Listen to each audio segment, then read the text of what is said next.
Episode की शुरुआत में हम एक पुराने कैसल को देखते हैं जो कि जंगल के बीचों बीच में है। क्योंकि यह जगह सुनसान है तो डीम सन्स ने इसे अपना अड्डा बना लिया था और वह आसपास के गांव वालों को किडनैप करके यहाँ ला रहे थे। इनसे निपटने के लिए विंड हशीरा सानेमी और सरपेंट हाशिर ओबेनाइल जाता है। इनके साथ 2 लो रैंक डीम स्लेयर्स भी थे। तभी ये लोग एक डीम को देख लेते हैं जो कि एक लेडी को किडनैप करके ले जा रहा था। उसका पीछा करते हुए ये लोग भी कैसल के अंदर चले जाते हैं, लेकिन कैसल में कई सारे डीम सन्स छुपे हुए थे जो कि इन पर अटैक कर देते हैं।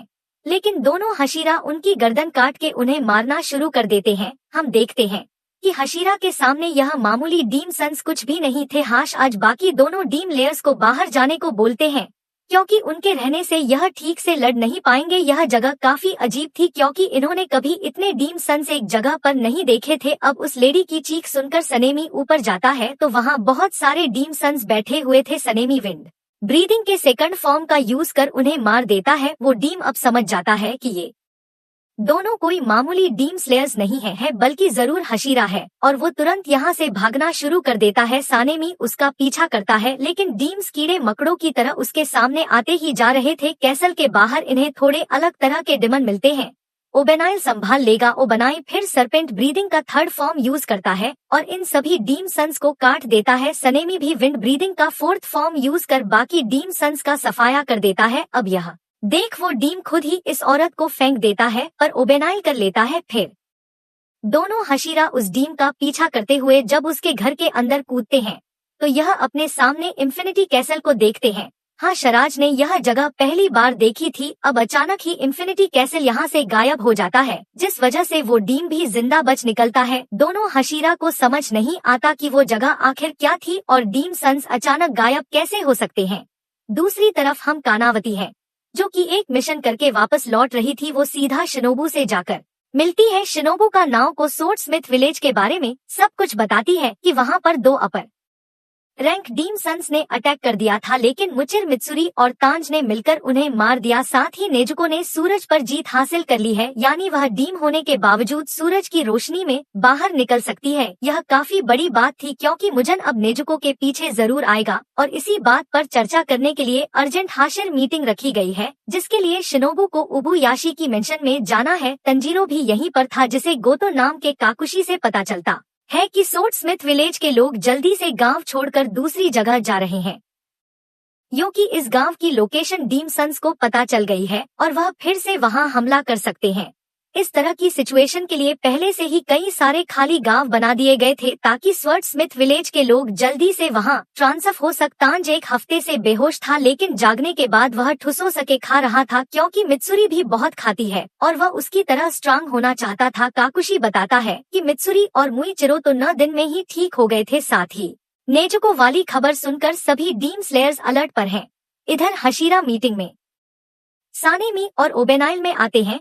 सानेमी को इस बात का गुस्सा आ रहा था कि उसका सामना अब तक किसी अपर रैंक डीम से क्यों नहीं हुआ। स्टोन हाशिर गोमी को खुशी थी कि मित्सुरी और मुइचिरो ने बिना अपनी जान गंवाए 2 अपर रैंक्स को मार दिया। ये लोग मास्टर कागा के आने का वेट कर रहे थे लेकिन तभी मीटिंग में मास्टर की पत्नी अमाने आ जाती है। वो इन सबको बताती है कि उनके मास्टर की तबीयत इतनी ज्यादा खराब हो गई है कि अब शायद ही वो कभी इनके सामने आ पाए। यह सुन सभी हशीरा को बुरा लगता है और गोमी मास्टर की अच्छी हेल्थ के लिए प्रार्थना करता है। अमाने कहती है कि नेजुको ने सूरज पर जीत हासिल कर ली है। अब मुजन किबुत्सुजी जरूर नेजुको को लेने आए ताकि वह भी उसकी तरह सूरज पर जीत हासिल कर सके, यानी कि जल्द ही इनका सामना मुजन से हो सकता है। अमाने को यह भी पता चला है कि लड़ाई के दौरान मित्सुरी और मुइचिरो के चेहरे पर एक निशान आ गया था। वो जानना चाहती है कि उन्हें यह निशान कैसे मिला। सोकू पीरियड के समय फर्स्ट ब्रीदिंग यूज करने वाले तलवार बाजों ने मुजन को लगभग मार ही दिया था, तब उनके शरीर पर भी स्पेशल निशान प्रकट हुआ था। यह सुन हशीरा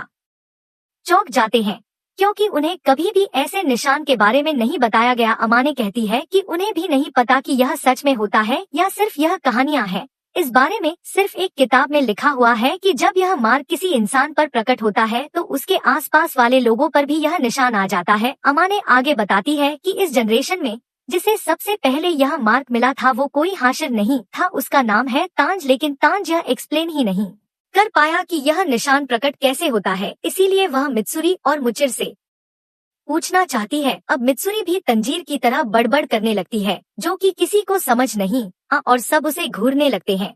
इसके बाद मुइचिरो बोलता है कि उसे तो पता भी नहीं चला था कि उसके चेहरे पर कोई मार्क आया है। लड़ाई के दौरान उसे जहर दे दिया गया था, जिससे वह हिल भी नहीं पा रहा था। एक बच्चा उसकी जान बचाने की कोशिश में खुद मरने वाला था। उसी समय मुइचिरो की खोई हुई मेमोरीज भी लौट आई थी। जब मार्क अपीयर हुआ था तब उसका दिल 1 मिनट में 200 बार धड़क रहा होगा और उसका शरीर भी काफी गर्म होकर 39 डिग्री सेल्सियस पर पहुंच गया था। इन 2 कंडीशन की वजह से ही शायद मुइचिरो पर वह मार्क प्रकट हुआ था। शिनोबू कहती है कि ये दोनों चीजें काफी जानलेवा हैं, यानी कि उस मार्क को हासिल करना बहुत मुश्किल काम है। पर सानेमी कहता है कि यह तो बड़ा आसान है, जिस पर वाटर हशीरागु सानेमी को ताना मारता है कि तुम्हारे छोटे से दिमाग को तो यह काम आसान ही लगेगा। जो सुन सानेमी गुस्सा हो जाता है। अमाने चाहती थी कि सभी हाश आज मार्क मैनिफेस्ट करना सीख जाएं, ताकि वो लोग और भी स्ट्रांग बन सके। इतना कहकर अमाने यहाँ से चली जाती है। अब ग्यू भी उठकर जाने लगता है। सानेमी उसे रोकते हुए कहता है कि अभी मीटिंग पूरी नहीं हुई है, जिस पर ग्यू बोलता है कि तुम लोग आपस में बात कर लो, मुझे कोई मतलब नहीं है। ओबेनाइल नहीं आती। शिनोबू भी ग्यू से पूछती है कि उसे क्या हुआ, जिस पर ग्यू इतना बोलता है कि वह उन सब से अलग है। यह बात सुन सानेमी गुस्सा हो जाता है कि तुमने पहले भी यह बात कही थी, तुम खुद को हम सबसे ऊपर मानते हो क्या। अब इन दोनों में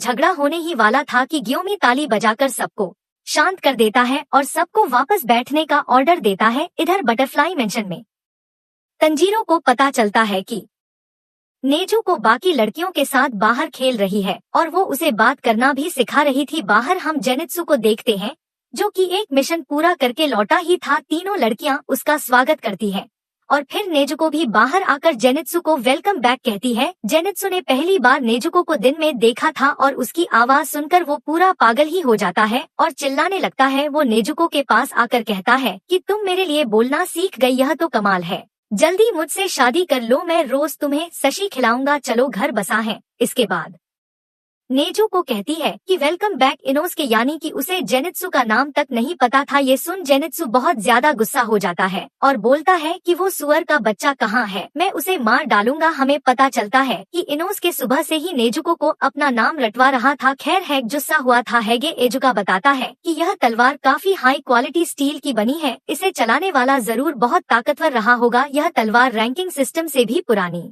है, क्योंकि अब तो हर हशीरा की तलवार पर डिस्ट्रॉयर ऑफ डीम सन्स लिखा जाता है। तांज पूछता है कि लड़ाई के समय तो तलवार पर यह नहीं लिखा हुआ था, जिस पर हेगज का गुस्सा हो जाता है और कहता है कि तुम लोगों ने तलवार पूरी होने ही कहाँ दी थी, इसे धार करने के चक्कर में मेरी इतनी पिटाई हुई है कि मेरे शरीर का पुर्जा पुर्जा अब भी दर्द कर रहा है। इसके बदले तुम्हें जिंदगी भर मुझे मिठाई खिलानी होगी, जिसके लिए तंजीरो मान जाता है और हैग गुस्सा करता है और गनिया सोचता है कि उसे अपना अलग कमरा चाहिए। इनोस के तंजीरो को बताता है कि जॉइंट ट्रेनिंग शुरू होने वाली है। तंजीरो पूछता है कि कौन सी ट्रेनिंग, तो इनोस के बोलता है कि मुझे नहीं पता, इस ट्रेनिंग का नाम है हशीरा ट्रेनिंग, जिसमें सभी हशीरा अपने से नीचे वाले डिमन स्लेयर्स को ट्रेनिंग देकर उन्हें और स्ट्रांग बनाएंगे। वह जल्द से जल्द यह ट्रेनिंग शुरू कर देंगे, क्योंकि पता नहीं मुजन क्या खिचड़ी पका रहा है और सभी डीम सन्स नेजुको को पकड़ने की फिराक में होंगे, तो इन्हें आने वाले अंतिम युद्ध के लिए तैयार रहना होगा। गोमी कहता है कि वह रिटायर्ड हशीरा टजन उजुई को भी मदद के लिए बुलाने वाला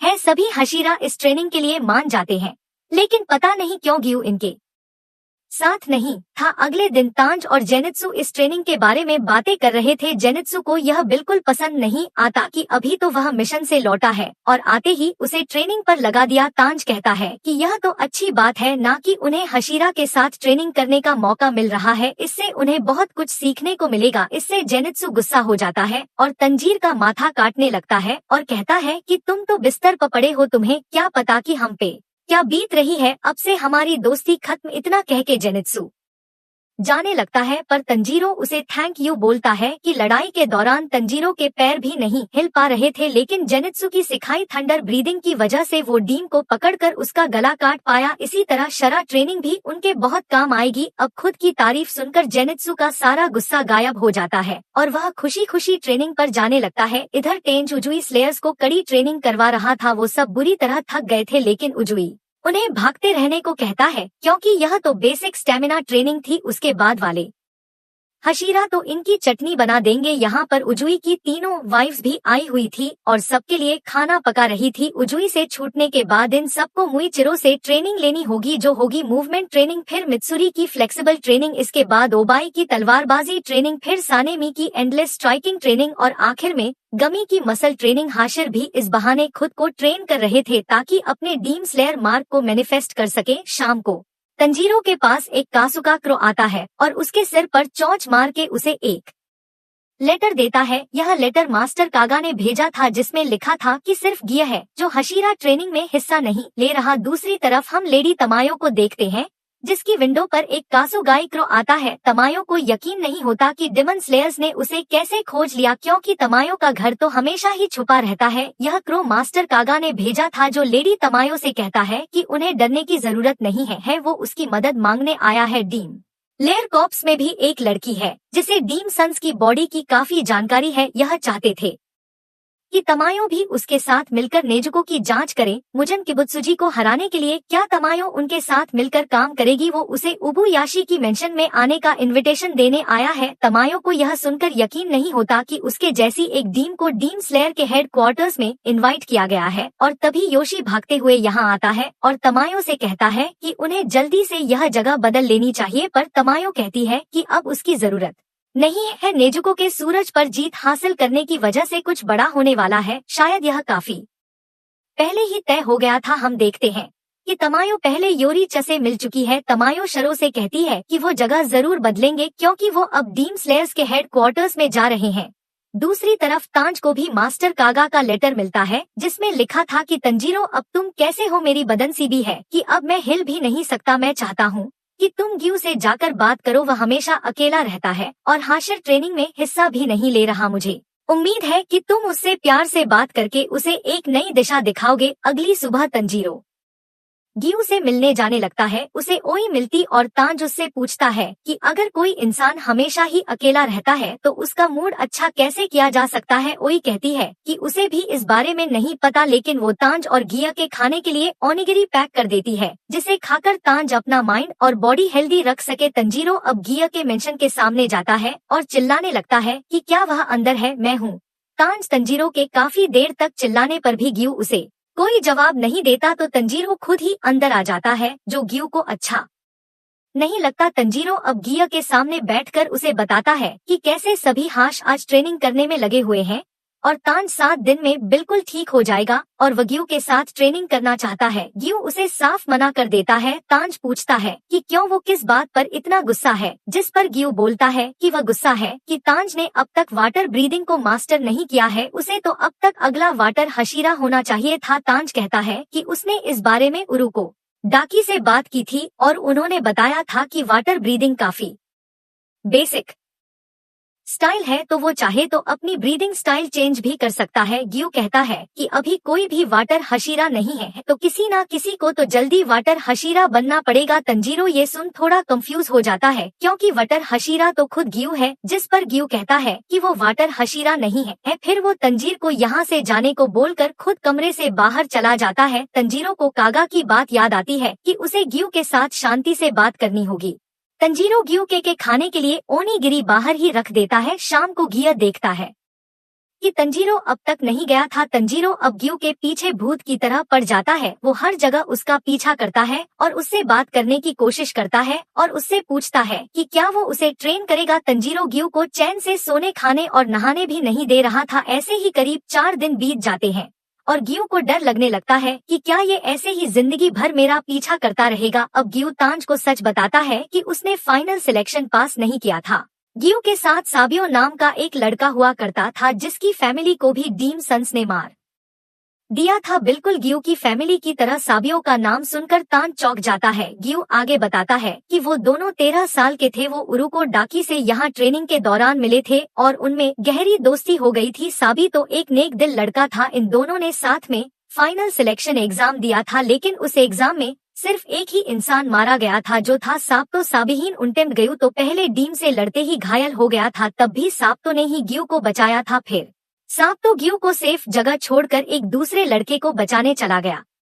एग्जाम खत्म होने के बाद जब ग्यू को होश आया तो उसे पता चला कि जिंदा रहने की वजह से वह पास हो गया है, लेकिन साबियों को हैंड डीम ने मार दिया था। ग्यू ने तो एक डीम भी नहीं मारा था, तो वो खुद को पास कैसे मान सकता है। वो बाद में मास्टर कागा से भी कहता है कि वो वाटर हशीरा बनने के लायक नहीं है, वो तो बाकी हशीरा के बराबर भी नहीं है, इसीलिए वो खुद को सबसे अलग मानता है। उसे नहीं लगता कि उसे डीम स्लेयर कॉर्प्स में भी होना चाहिए। ग्यू आगे कहता है कि तंजीर को किसी और हशीरा के पास ट्रेनिंग के लिए जाना चाहिए और वो निशान कभी गू के ऊपर नहीं आएगा। उसकी जगह अगर सांप तो होता तो जरूर उस निशान को हासिल कर लेता। इतना कहकर ग्यू यहाँ से जाने लगता है। तांज को अब ग्यू के लिए बुरा लगता है कि वो जरूर यह सोचता होगा कि काश साबियों की जगह वह खुद मर जाता। यह फीलिंग तंजीरों को भी अच्छे से पता है। तांज अब साप्तो और माकोंग को याद करता है कि मरने के बाद भी उन्होंने तंजीर की मदद की थी। साप्तो अगर आज जिंदा होता तो बिल्कुल ग्यू की उम्र का होता, एक महान तलवारबाज बनता। वो कमाल का था, उसने अकेले ही फाइनल सिलेक्शन में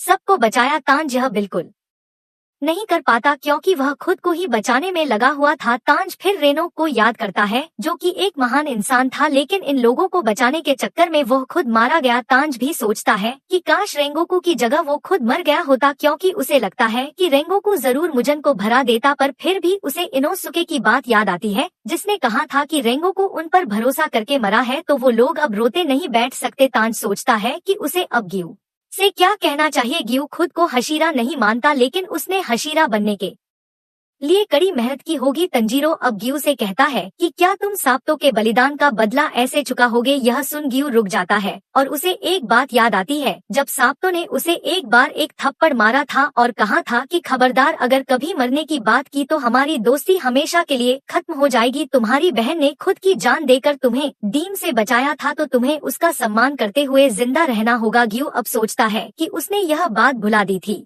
क्योंकि वह साप्तो और अपनी बहन की डेथ को याद नहीं करना चाहता था। वह जब भी उन याद करता तो दुखी हो जाता था और कुछ नहीं कर पाता था, पर अब वह उन दोनों से माफी मांगता है और उसे तांज की बात समझ आ गई थी। वहीं तांज सोचता है कि उसने कहीं कुछ ज्यादा तो नहीं बोल दिया। घिया तो बिल्कुल हिल भी नहीं रहा था, उसने घिया के जले पर नमक तो नहीं छिड़क दिया। फिर तंजीरों के दिमाग की बत्ती जलती है और वो ग्यू के साथ ईटिंग कंटेस्ट करने का सोचता है, और अगर वह जीत गया तो घिया को उसे ट्रेन करना होगा, और ईटिंग कंटेस्ट में तो ग्यू को बात करने की भी जरूरत नहीं है। फिर ग्यू तांज से कहने लगता है कि वह हाशिर ट्रेनिंग के लिए तैयार है, लेकिन तंजीरो बीच में से ही उसकी बात काटकर उसे सोबा ईटिंग कंटेस्ट के लिए चैलेंज करता है, जिसके लिए गू मान जाता है और दोनों जाकर दबा के खाने लगते हैं।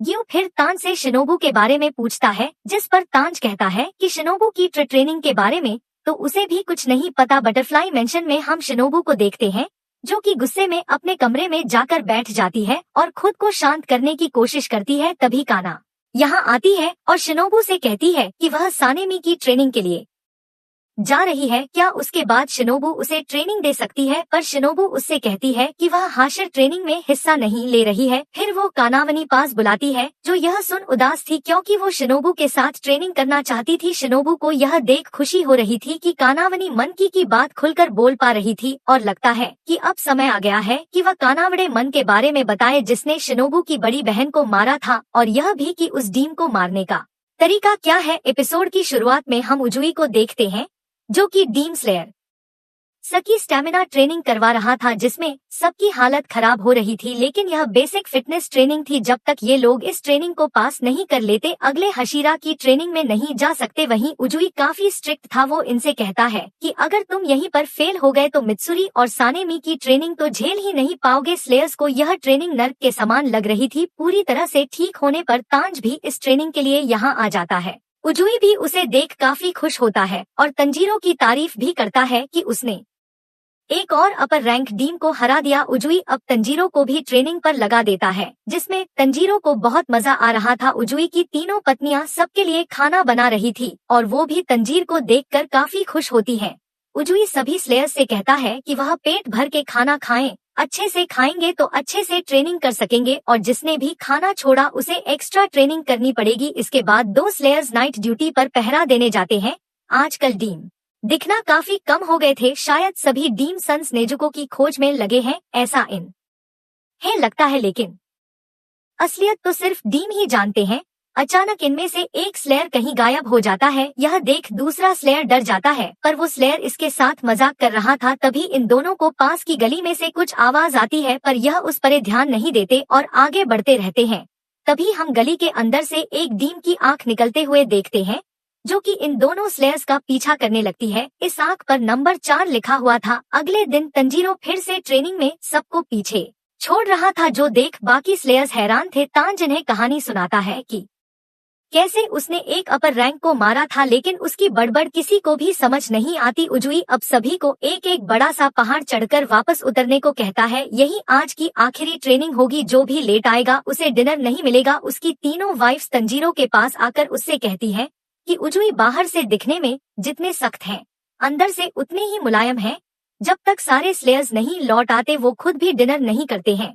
एक दिन वह खुद पूरा पहाड़ चढ़ गए थे एक बचे हुए स्लेयर को लाने के लिए। उजुई आकर कहता है कि मास्टर ने उस पर भरोसा किया है, तो वह ऐसे ही इन स्लेयर्स को मरने थोड़ी देगा। तंजीरो भी अब पहाड़ चढ़ने लगता है और मन में सोचता है कि सभी हाशिर अंदर से कितने साफ दिल होते हैं।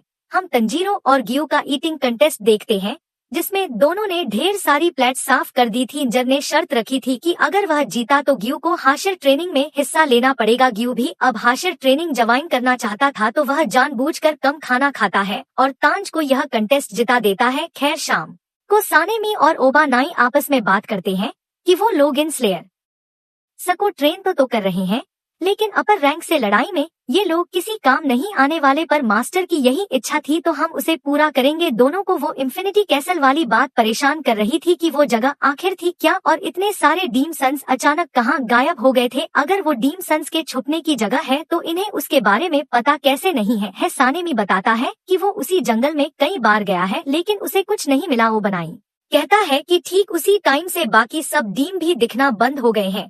जाहिर है कि उन सब का टारगेट नेजुको है और जल्द ही कुछ बड़ा होने वाला है। सानेमी कहता है कि चाहे उसके सामने कुछ भी आ जाए वह अकेला ही सबको खत्म कर देगा। ओनई कहता है कि डीम स्लेयर कॉर्प्स के लिए यह एक अशुभ घड़ी है। हाशिर ट्रेनिंग की वजह से उसका ध्यान भटकता रहता है, लेकिन अंदर से वह आने वाले खतरे के बारे में ही सोचता है। यह और कुछ नहीं बल्कि तूफान के आने से पहले वाली शांति है। इसके बाद यह दोनों एक दूसरे से लड़ने की बात करते हैं ताकि इनकी भी ट्रेनिंग हो जाए।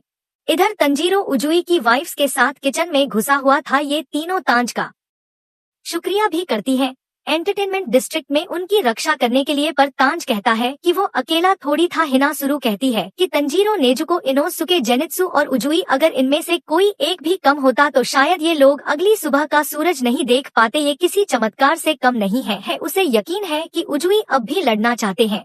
वो अक्सर ही नींद में बोलने लगते हैं और रिटायर होने के लिए खुद को दोषी ठहराते हैं। आखिर में ये तांज से कहती है कि तुम मुजन की बुत्सु जी को जरूर हरा देना। खैर उजुई अब स्लेयर्स से कहता है कि वो सभी आज स्पेशल ट्रेनिंग करेंगे जिससे इन्हें असली लड़ाई का अनुभव होगा। इसके बाद वह सभी को पहाड़ी पर ले जाता है। अब तक अंधेरा हो गया था क्योंकि डीम सन सिर्फ रात में आते हैं, तो इन्हें अंधेरे में लड़ना सीखना होगा। उजुई अब इनके लिए डीम है, सबको उससे बचने की कोशिश करना है और तंजीर का काम होगा सभी को प्रोटेक्ट करते हुए उजुई को हराना। उजुई अब चुपके से इन पर अटैक करने लगता है और किसी को वह दिख भी नहीं रहा था। उजुई खैर एक निंजा था तो तंजीरो भी उसे सेंस नहीं कर पा रहा था। उजुई अब खुद इनके सामने आता है। एक स्लेयर डरते हुए कहता है कि ये नामुमकिन है, वो एक हशीरा को नहीं हरा सकते। उजुई उस स्लेयर को मारते हुए उससे कहता है कि क्या तुम डीम से भी यही कहोगे। तांज अब सभी स्लेयर्स को इकट्ठा होने को बोलता है और खुद उजुई से लड़ने लगता है। सिर्फ एक हाथ होने के बाद भी उजुई काफी ताकतवर था। दोनों में लड़ाई होने लगती है और उजुई यह देख काफी खुश होता है कि तांज पहले से ज्यादा स्ट्रांग हो गया था। अब यह देख बाकी स्लेयर्स को भी जोश आता है और वह भी उजुई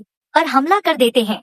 अब यह सब लोग मिलकर उजुई से लड़ रहे थे। ट्रेनिंग के बाद उजुई सभी को डांट लगाता है कि तुम लोग एक रिटायर हशीरा से भी नहीं जीत पाए। सभी स्लेयर्स कहते हैं कि उन्हें यकीन है कि तांज और हाशिर मिलकर अपर रैंक्स और मुजन को मार देंगे और उनके इस काम में वह सब भी जितना हो सके अपना योगदान जरूर देंगे और उसके लिए वह कड़ी मेहनत करके स्ट्रांग बनेंगे। यह सुन उजुई काफी खुश होता है। करीब 10 दिन बाद तंजीरो इस स्टेमिना ट्रेनिंग को पास कर लेता है। उजुई उससे कहता है कि अब तुम अगली ट्रेनिंग पर जा सकते हो। हमने अपर रैंक को तो हरा दिया, लेकिन यह सब तभी खत्म होगा जब हम मुजन किबुत्सुजी को मार देंगे और यह काम उजुई तांज के भरोसे छोड़ता है। तांज कहता है कि वो मुजन को जरूर हरा देगा, मतलब उजुई को अपने बाकी हशीरा साथियों पर भरोसा ही नहीं है पर यह कल का आया लौंडा जरूर मुजन को मार देगा। दोस्तों, यही होता है जब मन से सीन्स लिखे जाते हैं। खैर, तंजीरो अब इन सबको गुड बाय और थैंक यू बोलकर यहाँ से चला जाता है। अपने कासुगाई क्रो का पीछा करते हुए तंजीरो मुइचिरो के मेंशन में पहुँचता है और देखता है कि मुइचिरो तो और भी ज्यादा सख्ती से ट्रेनिंग दे रहा था। सारे स्लेयर्स जमीन पर पड़े हुए थे। एक स्लेयर मुइचिरो से बुरी तरह हार जाता है और मुइचिरो उससे कहता है कि अगर यह असली की लड़ाई होती तो तुम अब तक 3 बार मर गए होते। मुइचिरो अब सभी को खड़े होने को बोलता है और फिर से एक बार में ही सबको हरा देता है। वो कहता है कि चाहे तुम्हारे साथ था वाला कोई मर भी जाए, तुम्हें रुकना नहीं है क्योंकि अगर तुम रुके तो तुम भी मारे जाओगे। तभी मुचिर की नजर तंजीरो पर जाती है और वह उसे देखते ही काफी खुश हो जाता है और बोलता है कि वह तांज का ही इंतजार कर रहा था। इसके बाद लंच ब्रेक हो जाता है जिसमें मुइचिरो की कासुगा क्रो स्लेयर्स को कोसने लगती है। वह पहले की तरह ही बदतमीज थी और स्लेयर्स उससे काफी परेशान थे। मुइचिरो फिर तंजीरो को लेकर एक वर्कशॉप में जाता है जिसके अंदर हम कानामोरी को देखते हैं जो कि मुइरो का स्वर्ड स्मिथ है। कानामोरी तांज को सही सलामत देख काफी खुश होता है। कानामोरी को यहाँ पर मुइचिरो ने ही बुलाया था। मुइचिरो फिर यहाँ रखी एक तलवार को उठाकर तंजीरो को देता है और सीधा पकड़ने को बोलता है। इसके बाद मुइचिरो एक पेपर एयरप्लेन बनाकर उस तलवार की तरफ उड़ाता है। तलवार को छूते ही उस पेपर के 2 टुकड़े हो जाते हैं, यानी कि यह तलवार बहुत ही ज्यादा शार्प थी। मुइचिरो कहता है कि उसने इसीलिए कानामोरी को यहाँ पर बुलवा लिया है ताकि वह हमेशा मुइचिरो की तलवारों में धार करता रहे। आने वाले बैटल के लिए मुचिर को अपनी तलवारें बेस्ट कंडीशन में चाहिए होंगी। उसने यह बात मास्टर को बताई थी तो उन्होंने कहा था कि तुम्हारी जैसी मर्जी हो वैसा करो, वो हमारा बहुत ध्यान रखते हैं।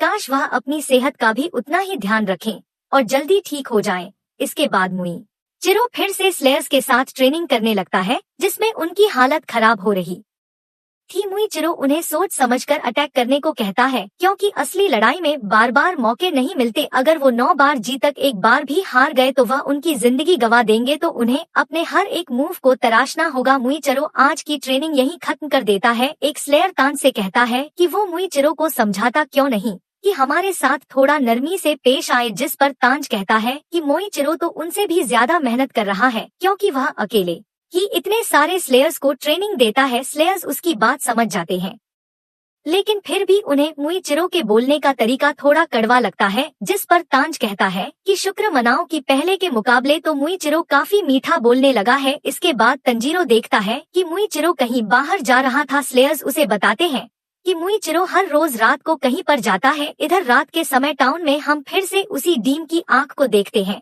लेकिन ये अब एक नहीं बल्कि 2 थी। फिर सीन जब गली के अंदर जाता है तो हम देख पाते हैं कि ये आंखें 1-2 नहीं बल्कि हजारों लाखों की तादाद में थी। ये सभी नाकी मैंने नाम की डीम के पास से निकल रही थी जो कि इंफिनिटी कैसल को कंट्रोल करती है। क्योंकि अब तनु मर चुका है तो नाकी में अपर रैंक 4 की डीम बन गई है। नाकी में अपनी आंखों के जरिए मुइचिरो पर नजर रखे हुए थी। दूसरी तरफ हम सानेमी और ओबाई को देखते हैं जो कि आपस में लड़कर अपनी ट्रेनिंग कर रहे थे। सानेमी विंड ब्रीदिंग का 4th फॉर्म यूज करता है और ओबनाई 5th फॉर्म पर। ये दोनों एक दूसरे को बराबर की टक्कर दे रहे थे। तभी मुइचिरो भी यहाँ आ जाता है और कहता है कि वो भी इनकी ट्रेनिंग ज्वाइन करना चाहता है। सानेमी कहता है कि तुम रोज रात को यहाँ पर आते हो, तुम्हारी दिन वाली ट्रेनिंग ठीक से नहीं हो रही क्या? मुइचिरो कहता है कि दिन वाली ट्रेनिंग बाकी मेंबर्स के लिए काफी होगी लेकिन मेरे लिए नहीं। सानेमी कहता है कि सही कहा, हमारे लिए तो यही असली हाशिर ट्रेनिंग है। ओबाई बोलता है कि ठीक है, तुम्हारे आने की खुशी में सनेमी और मैं साथ मिलकर तुमसे लड़ेंगे। मुइचिरो तैयार हो जाता है और मुस्कुराते हुए कहता है कि एक के खिलाफ 2 बड़ी नाइंसाफी है। मुइचिरो फिर दोनों पर अटैक कर देता है और वो इतना तेज होता है कि शुरू में तो ओबाई और सानेमी उसके अटैक्स देख ही नहीं पाते। मुइचिरो की कासुगाई ऊपर बैठकर चिल्लाती है कि इन दोनों को धूल चटा दो, तुम ही सबसे बेस्ट हो। काफी देर लड़ने के बाद तीनों एक जगह बैठ जाते हैं। सानेमी कहता है कि आज की ट्रेनिंग तो काफी हार्ड थी। दिन में मेंबर्स के साथ ट्रेनिंग और रात में तुम लोगों के साथ असली फाइट करके मजा आ जाता है। ओना मुइचिरो से पूछता है कि उसकी आज की ट्रेनिंग कैसी थी, जिस पर मुइचिरो बताता है कि आज तंजीरो उसके पास आया है, उसके ज्यादा घाव भर चुके हैं। जब तक वह ओबनाई के यहाँ पहुँचेगा तब तक वह पूरी तरह से रिकवर हो चुका होगा। ओबनाई कहता है कि अच्छा है, फिर तो मैं उसे पूरी ताकत से ट्रेन कर पाऊंगा। सानेमी बोलता है कि भले ही वह अब थोड़ा स्ट्रांग हो गया हो, लेकिन मैं उसे दिखाऊंगा कि एक हशीरा के सामने वो कुछ नहीं है। ये सुन मुचिरो तंजीरो के लिए प्रे करता है। अगले दिन मुचिरो फिर से स्लेयर्स को हरा देता है और कहता है कि लकड़ी की तलवार से शायद तुम्हें डर नहीं लग रहा, चलो अब से असली तलवार यूज करते हैं। पचरो अब स्लेयर्स को असली तलवार पकड़ा देता है और उससे लड़ने को बोलता है, लेकिन सामने वाला स्लेयर असली तलवार देखकर बुरी तरह से डर जाता है। वो जोर जोर से हांफ नहीं लगता है और उसका शरीर भी कांप रहा था। आखिर में वह माफी मांगकर नीचे बैठ जाता है और अटैक ही नहीं करता। स्लेयर मुइचिरो से कहता है कि वो उसकी बराबरी कभी नहीं कर सकते। उन्हें पता है कि मुइचिरो रोज रात को कहीं जाता है और वापस आता है तो उसके शरीर पर काफी सारी चोटें होती हैं, जिन्हें वह सुबह सुबह पानी से साफ करता है। मुइचिरो कहता है कि तुम सब भी अपने हिसाब से अच्छा काम कर रहे हो, लेकिन उससे जीत हासिल नहीं होगी। मैं नहीं चाहता कि तुम लोग डीम सन्स के हाथों मारे जाओ। मैं चाहता हूँ कि तुम सब लंबी जिंदगी जियो। कुछ दिनों बाद जर की मुचिर से फाइट होती है। मुचिर उसे काफी कुछ सिखाता है और यह देख उसे काफी खुशी होती है कि तांज पहले से काफी बेहतर और तेज हो गया था। मुइचिरो अब तांज से कहता है कि तुमने सब सीख लिया है, तुम अगले हशीरा की ट्रेनिंग पर जा सकते हो। ये सुनता जीरो कहता है कि सच में अभी तो सिर्फ 5 दिन ही हुए हैं। मुइचिरो कहता है कि तुम वो सब कर रहे हो जो मैंने तुम्हें सिखाया है। यह सुन बाकी स्लेयर्स बोलते हैं कि हमें तो यहाँ पर 2 हफ्ते हो गए हैं, या हम भी अगले हशीरा के पास जा सकते हैं। अब मुइचिरो फिर से सड़ा सा मुंह बनाकर कहता है कि बिल्कुल नहीं, तुम अभी तक ठीक से ट्रेनिंग नहीं कर रहे हो। तंजीरो को अब एक आइडिया आता है और वह मुइचिरो को पेपर प्लेन फ्लाइंग कंपटीशन के लिए चैलेंज करता है। उसे कानामोरी से पता चला था कि मुइचिरो को पेपर प्लेन बनाना बहुत पसंद है। तंजीरो कहता है कि अगर वह जीता तो मुइचिरो को बाकी स्लेयर्स के साथ थोड़ा नरमी से पेश आना होगा। मुइचिरो चैलेंज एक्सेप्ट कर लेता है क्योंकि वह जानता था कि उसे कोई नहीं हरा सकता। अब तांज और मुइचिरो दोनों प्लेन उड़ाने बाहर जाते हैं। ये लोग 10 बार ट्राई करेंगे और उसमें एक बार भी तंजीरो का प्लेन मुइचिरो के प्लेन से आगे निकल जाता है तो तंजीरो गेम जीत जाएगा। मुइचिरो को यकीन था कि तंजीरो एक भी बार नहीं जीतेगा। इसके बाद यह दोनों प्लेन को उड़ाते हैं और पहला राउंड मुइचिरो जीत जाता है। इस तरह ये करीब 10 बार प्लेन उड़ाते हैं और हर बार मुइचिरो का ही प्लेन आगे निकलता है और तंजीरो इस चैलेंज को हार जाता है। तंजीरो को बहुत बुरा लगता है और बाकी स्लेयर्स भी मुइचिरो को चैलेंज करने लगते हैं क्योंकि वो भी प्लेन उड़ाने में माहिर है। इसके बाद सभी अपना पेपर प्लेन बनाने लगते हैं और वह ट्रेनिंग का सारा स्ट्रेस भूल जाते हैं। सभी काफी खुश थे। तंजीरो अपना एक नया प्लेन बनाता है, लेकिन उसे मुइचिरो की कासुगाई फाड़ देती है और उससे तंजीरो का कासुगाई लड़ने लगता है। उसके बाद ये सभी लोग अपने प्लेन्स को एक साथ हवा में उड़ाते हैं। उन्हें उड़ता देख मुइचिरो और बाकी सबको बहुत खुशी होती है। शाम को तंजीरो बात करता है कि मुजन जरूर नेजुको के पीछे पड़ा होगा, इसीलिए उन्हें अब डीम सन्स देखने नहीं मिलते। मुचो कहता है कि अच्छा है, इससे हम ट्रेनिंग पर ज्यादा फोकस कर सकते हैं। तंजीरो कहता है कि वह नेजुको को अकेले नहीं छोड़ना चाहता था, लेकिन उसे भी ट्रेनिंग पर साथ लाना बहुत खतरे वाला काम होता। मुइचिरो कहता है कि ऐसा भी हो सकता है कि मुजन नेको को पकड़ने के लिए डीम सन्स को इकट्ठा कर रहा हो ताकि वह खुद उन डीम के बीच छुप सके। तंजीरो कहता है कि वह और ज्यादा मेहनत करके स्ट्रांग बनेगा और फिर नेजुको के पास जाएगा। तांज का हमेशा पॉजिटिव रहना मुइचिरो को अच्छा लगता है। तांज कहता है कि उसे नेजुको की चिंता नहीं है क्योंकि उसकी देखभाल एक भरोसेमंद इंसान कर रहा है। हम देखते हैं कि तांज के मास्टर उरुको डाकी नेजुको की सुरक्षा में बैठे हुए थे। मुइचिरो आखिर में तांज से कहता है कि हम सबको मिलकर मुजन को हराना ही पड़ेगा। इसके बाद तंजीरो लव हशीरा मित्सुरी के मेंशन में आ जाता है, जो कि उसे देख बहुत ज्यादा खुश होती है। तंजीरो देखता है कि यहाँ ढेर सारी मधुमक्खी उड़ रही थी। मित्सुरी बताती है कि वो यहाँ ढेर सारी मधुमक्खियाँ पालती है क्योंकि उसे उनका शहद बहुत अच्छा लगता है। वो उसे ब्रेड पर लगाकर भी खाती है और बटर भी उसे पसंद है। मित्सुरी कहती है कि वो तंजीर के लिए ब्लैक टी बनाएगी और पैनकेक्स भी। तांज मन में सोचता है कि पैनकेक बटर, मुझे तो ब्लैक टी क्या होता है यह भी ठीक से नहीं पता। मित्सुरी तंजीरो का हाथ पकड़कर उसे मेंशन में ले जाने लगती है और तंजीरो के लिए वह अपने हाथों से पैनकेक बनाती है। तांज ने पहले कभी केक नहीं खाया था तो वो उसे अपने हाथों से खिलाती है और तंजीरो को पैनकेक बहुत अच्छा लगता है। मित्सुरी फिर तांज को उसकी ट्रेनिंग वाली ड्रेस देती है। मित्सुरी ने सभी स्लेयर्स को लड़कियों जैसी ड्रेस पहनाई हुई थी और फिर वो सभी को म्यूजिक की बीट पर नाचने को कहती है क्योंकि नाचने से उनके शरीर की फ्लेक्सिबल बढ़ेगी। इसके बाद सभी से स्ट्रेचिंग भी करवाती है। वो डेमो देने के लिए एक स्लेयर की टांगे पूरी तरह से खोल देती है, जिससे उसे बहुत दर्द होता है। अब यह देख पहली बार तांज को भी ट्रेनिंग से डर लगने लगता है। मित्सुरी फिर तांज को भी अपने पास बुलाकर उसकी टांगे फैला देती है। मित्सुरी की ट्रेनिंग कंप्लीट करने के बाद तंजीरो ओबाई के मेंशन में जाता है। तंजीरो यहाँ आकर भी बहुत एक्साइटेड था, लेकिन ओबाई उसे चुप करा देता है और बोलता है कि मित्सुरी ने तुम्हारे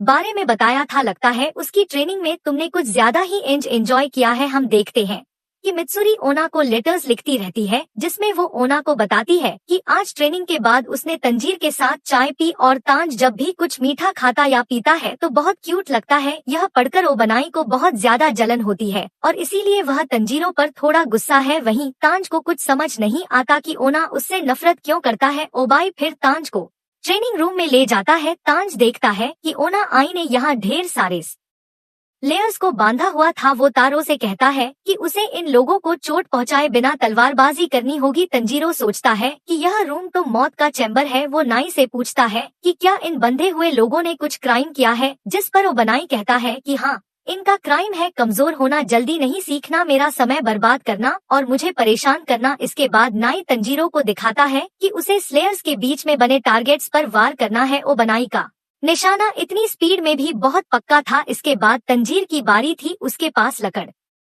की तलवार थी, लेकिन चोट तो उससे भी बहुत लगेगी। सभी स्लेयर्स डरे हुए थे और प्रे कर रहे थे कि तांज कहीं उन पर ही ना मार दे। तंजीरो अब धीरे धीरे टारगेट्स को हिट करने लगता है, जो देख ओबनाई गुस्सा हो जाता है कि वो यहाँ ट्रेनिंग करने आया है कि मजाक। फिर ओबनाई तंजीरो से कहता है कि चलो मुझ पर अटैक करो, स्लेयर्स को ना लग जाए। इस डर से तंजीरो काफी झिझक रहा था और ओबनाई उसे हरा देता है। ओबनाई तंजीरो को फिर से अटैक करने को बोलता है। इस तरह तंजीरो की ट्रेनिंग चलती रहती है। तांज काफी स्लो लो था, वहीं ओबनाई की तलवार छोटी जगहों से भी आराम से निकल रही थी, जैसे उसकी तलवार मुड़ रही हो, बिल्कुल एक सांप की तरह। और तांज जब भी स्लेयर्स के बीच में मारता था तो उसे उनकी अंदरूनी आवाज सुनाई दे रही थी, जो कह रही थी कि हमें मत मारना। इससे तांज का दिमाग और खराब हो रहा था। ओबनाई तांज से कहता है कि झकना बंद करो, कचरे के डिब्बे। तांज के हाथ पहली बार इस तरह कांप रहे थे, लेकिन उसे ट्रेनिंग तो करनी ही होगी। वो हिम्मत करके तलवार उठाता है तो वो पीछे वाले की छाती में मार देता और उससे माफी मांगता है। शाम हो जाती है और सभी स्लेयर्स को छोड़ दिया गया था, लेकिन तंजीरो अब भी उन टारगेट्स को हिट करते हुए ट्रेनिंग कर रहा था। वो नहीं चाहता था कि उसकी वजह से किसी और को परेशानी हो। अब तांज औरों को देखकर बाकी स्लेयर्स में भी जोश आ जाता है और वो लोग भी ट्रेनिंग करने लगते हैं। इसके बाद यह सभी गर्म पानी में डुबकी मारने जाते हैं और शरीर पर लगी चोटों की वजह से उनका पूरा शरीर दर्द करने लगता है। अगले दिन तंजीरो फिर से ओबनाई के साथ फाइट करता है, लेकिन वो अब भी काफी स्लो था। तीसरे दिन भी से बहुत मार पड़ती है। चौथे दिन तांज सिर्फ ओबनाई पर फोकस करने की सोचता है, क्योंकि असली लड़ाई में अगर उसकी तलवार किसी पेड़ या पत्थर के बीच में फंस गई तो समझो खेल खत्म। इसीलिए यह ट्रेनिंग जरूरी है। अब तांज सोचने लगता है कि वो लोग एक जंगल में हैं और सिर्फ ओना पर फोकस करते हुए वह फाइट करता है। उसका निशान अब पहले से बेहतर हो गया था। आखिर में तंजीर का एक अटैक ओबनाई को जा लगता है और उसकी यूनिफॉर्म थोड़ी सी फट जाती है। यह देख ओबनाई तांज से कहता है कि उसकी ट्रेनिंग पूरी हुई। तंजीरो उसे गुड बाय बोलता है। ओबनाई गुस्से में कहता है कि भाड़ में जाओ कचरे के डिब्बे, और खबरदार अगर मित्सुरी से ज्यादा दोस्ती करने की कोशिश की तो वहीं तांज को समझ नहीं आता कि यह मुझ पर इतना गुस्सा क्यों है। तांज अब सानेमी के मेंशन की तरफ जाने लगता है, लेकिन रास्ते में अचानक ही जेनित्सु उसके सामने आ जाता है, जिसे देख तांज डर जाता है। जेनित्सु रोते हुए तांज से कहता है कि मेरी मदद करो तांज, यहाँ से भागने में मैं बड़ी मुश्किल से यहाँ तक पहुँचा हूँ। मैं छिपकली की तरह दीवारों पर रेंगते हुए यहाँ तक आया हूँ। असल में जेनित्सु सानेमी की ट्रेनिंग से भागने की कोशिश कर रहा था। तंजीरो ने ट्रेनिंग लेट शुरू की थी, इसीलिए इनोसुके और जेनित्सु ट्रेनिंग में उससे आगे हैं। खैर तभी नेमी यहाँ आकर उसे पकड़ लेता है और कहता है कि या तो ट्रेनिंग पर वापस चलो या मेरे हाथों से मारे जाओ। जेनित्सु रोते हुए कहता है कि अरे थोड़ी रहम करो भाई। उसकी बड़बड़ से साने में गुस्सा हो जाता है और एक चॉप मारकर जेनित्सु को बेहोश कर देता है। सनेमी फिर तंजीरो से कहता है कि इसे उठाकर मेरे पीछे आओ। तांज अब सानेमी को भी अच्छे से ग्रीट करता है और कहता है कि आज वो उसकी ट्रेनिंग ज्वाइन करेगा। सानेमी बोलता है कि ज्यादा होशियार मत बनो क्योंकि मैं तुम्हें पसंद नहीं करता हूँ। तांज कहता है कि कोई बात नहीं, मैं भी तुम्हें पसंद नहीं करता, तुमने नेजुको को कई बार स्टैप किया था। इतना कहकर तांज आगे बढ़ जाता है और उसकी इतनी हिम्मत देख सानेमी के माथे की नस फूल जाती है। इसके बाद सानेमी की ट्रेनिंग शुरू होती है, जिसमें सभी स्लेयर्स को सानेमी के साथ फाइट करना होता है और वो उनकी अच्छे से धुलाई करता है। तंजीरो समझ जाता है कि जेनित्सु इतना डरा हुआ क्यों था। सानेमी बहुत ही बेरहम था और वह तब तक नहीं रुकता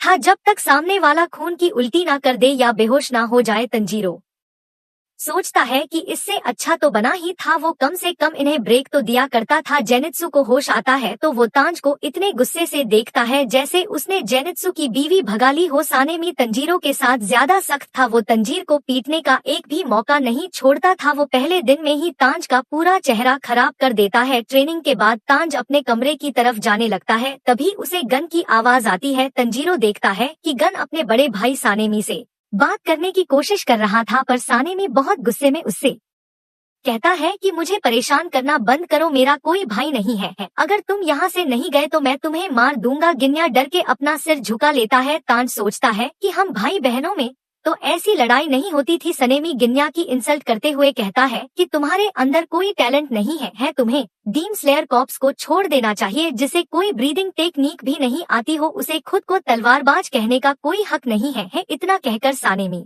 यहाँ से जाने लगता है। न्या कहता है कि उसे बहुत समय से सानेमी से माफी मांगनी है, पर सानेमी कहता है कि उसे फर्क नहीं पड़ता। गन आगे कहता है कि वह बड़ी मेहनत कर यहाँ तक पहुँचा है, बल्कि उसने एक डीम को भी खाया था। अब यह सुन सानेमी रुक जाता है और गुस्से में आग बबूला होते हुए पूछता है कि क्या कहा तुमने, एक डी मन खाया है? सानेमी फिर अचानक ही गनिया के सामने से गायब होकर उसके पास आता है और अपनी उंगली से उसकी आंखें फोड़ने की कोशिश करता है, लेकिन तांज पीछे से आकर गनिया को बचा लेता है। वो दोनों दीवार तोड़कर बाहर चले जाते हैं। जेनित्सु को लगता है कि अरे वो बेरहम टीचर साने में आ गया, चलो मरे हुए होने का नाटक करते हैं।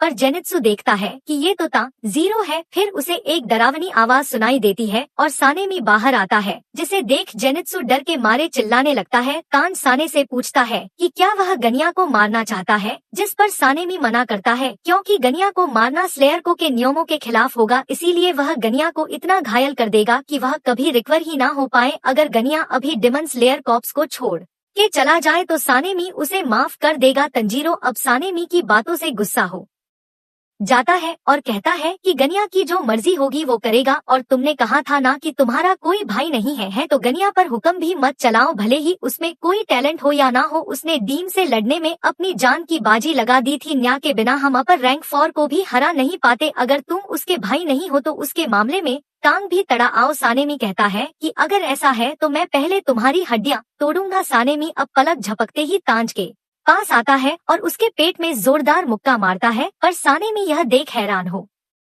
जाता है कि तांज ने उसका मुक्का अपने हाथ से रोक लिया था। तांज फिर सानेमी की गर्दन पर लात मारता है, जो देख सब शॉक हो जाते हैं और सानेमी नीचे बैठ जाता है। तंजीरो जेनित्सु से कहता है कि गनिया को लेकर यहाँ से भाग जाओ। जेनित्सु कहता है कि ये पागल है क्या, मेरा नाम मत लो। सनेमी अब घूमकर तांज को लात मारता है, जिससे तांज का कान कट जाता है। सानेमी कहता है कि तुम्हारी हिम्मत की दाद देनी पड़ेगी, लेकिन अब मैं तुम्हें जरूर मार दूंगा। न्या सानेमी से बोलता है कि तांज को छोड़ दो, उसका इसमें कोई लेना देना नहीं है। तभी जेनित्सु गनिया को लेकर यहाँ से भागने लगता है और कहता है कि बड़ों की लड़ाई में हमारा क्या काम है, और वो खुल्ला सांड तुम्हारा बड़ा भाई है, क्या मुझे तुम पर तरस आता है? ये सुन गनिया जेनित्सु को मुक्का मार देता है और कहता है कि मेरे भाई की बेइज्जती मत करो। इधर सानेमी तंजीर की धुलाई करने लगता है। आखिर में बाकी स्लेयर आकर उन दोनों को अलग करते हैं।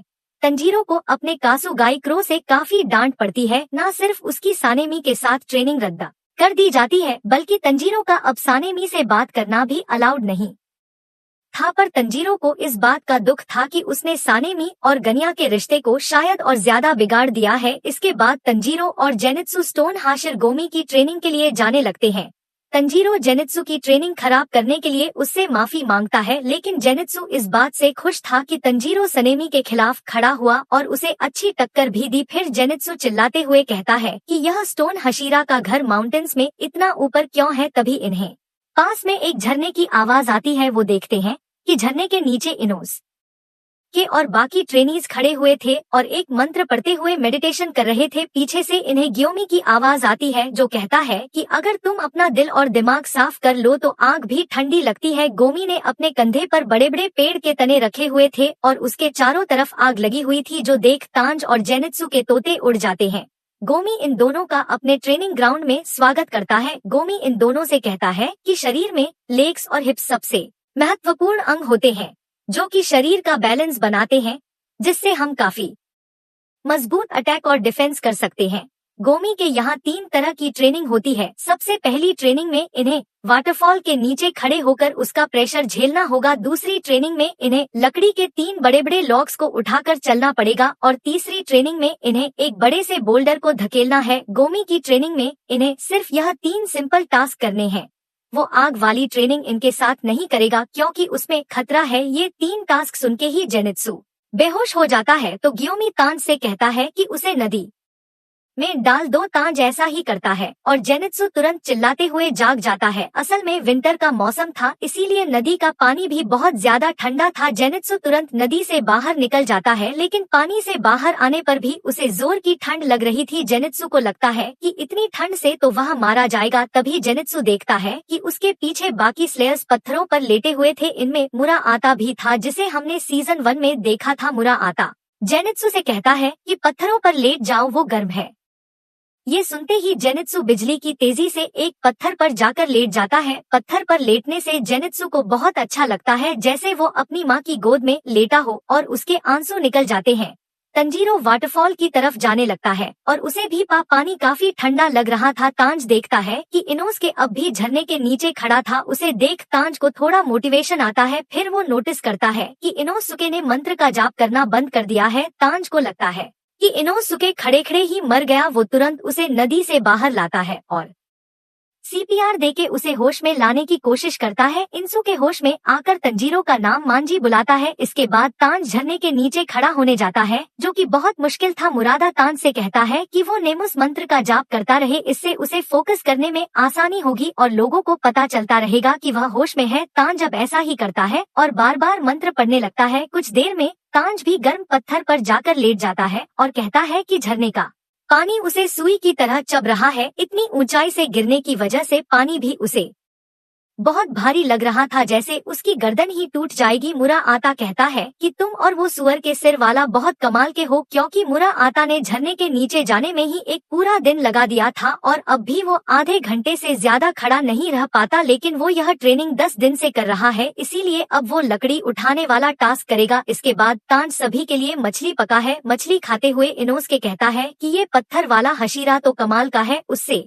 पहली बार मिलने पर ही मैं डर गया था। तांज देखता है कि इनसुके मछली के साथ साथ मछली के सारे कांटे भी खाता है और अब तक वो ऑलरेडी 10 मछलियां खा चुका था। इनोसुके आगे कहता है कि इसमें कोई शक नहीं कि ग्योमी पूरे डिमन स्लेयर कॉर्प्स में सबसे ताकतवर है। तांज कहता है कि उसे भी यही लगता है, क्योंकि गोमी की सेंट बाकी हशीरा से काफी अलग है और शायद उसने अपना डीम स्लेयर मार्क भी मैनिफेस्ट कर लिया होगा। पर जेनित्सु कहता है कि मुझे ऐसा नहीं लगता, वो बूढ़ा आदमी खुद भी उस बोल्डर को नहीं धकेल सकता होगा, वो बस हम जैसे मासूम बच्चों को परेशान कर रहा है। और तभी जेनित्सु देखता है कि गोमी उससे भी बड़े बोल्डर को धकेल कर ले जा रहा था, जो देख सब हैरान हो जाते हैं और गोमी उसी मंत्र का जाप कर रहा था। तांज कहता है कि गोमी कितने कमाल के हैं, क्या मैं भी उनकी तरह बन सकता हूँ?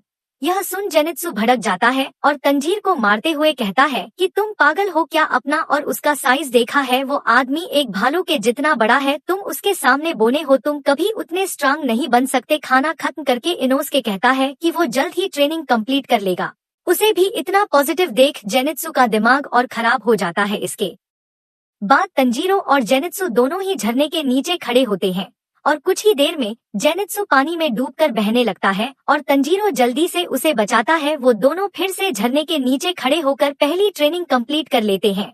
इसके बाद तंजीरो लकड़ी के लॉग्स उठाने जाता है और थोड़ी मेहनत के बाद वह इस ट्रेनिंग को भी पूरा कर लेता है। वहीं दूसरी तरफ अपर रैंक फॉर नाकीमेने की आंखें स्लेयर्स का पीछा करने में लगी हुई थी। नाकीमेने बताती है कि उसने अब तक 60 पर डिमन लेयर्स को खोज लिया है, लेकिन अब तक उसे नेजुको का पता नहीं चला नाक मेने के ठीक सामने डीम सन्स का राजा मुजन बैठा हुआ था, जो कि नाकी मेने की प्रोग्रेस से काफी खुश था। वो उसे कुछ नए एरिया में भी छानबीन करने को कहता है और नाकी मैं वैसा ही करने लगती है। वो दूसरे एरिया के डीम स्लेयर्स का पीछा करने लगती है। मुजन कहता है कि वो जल्द ही नेजू को और कागा उबुयाशकी को ढूंढ लेगा। अगले दिन तंजीरो उस बोल्डर को धकेलने की कोशिश करता है पर वो उसे हिला तक नहीं पाता और उसकी चप्पल अलग टूट जाती है।